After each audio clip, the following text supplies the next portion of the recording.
তোরা আবার একটা ভিডিও নিয়ে চলে আসলাম। এই দেখো পোলাও করব, তা কড়াইতে একটু ভেজে নিই, তারপরে রাইস কুকারে দিয়ে দেবো। এখানে ঘি দিয়ে দিয়েছি আর একটু সাদা তেল দিয়েছি। চালটা দিয়ে নিই, এলাচ দারচিনি লবঙ্গ দিয়ে দিই, হালকা একটু কালার করার জন্য হলুদ দিয়ে দিলাম, আর এই দেখো লবণ দিয়ে দিলাম, আর কাজু কিশমিশটা দিয়ে দিলাম।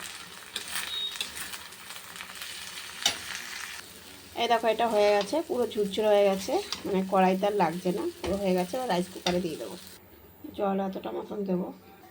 এই দেখো রাইস কুকারে বসিয়ে দিয়েছি। এই দেখো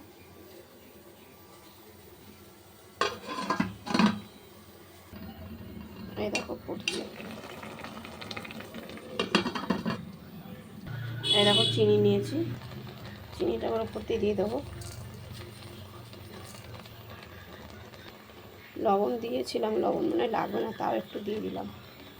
এই দেখো বন্ধুরা হয়ে গেছে। এই দেখো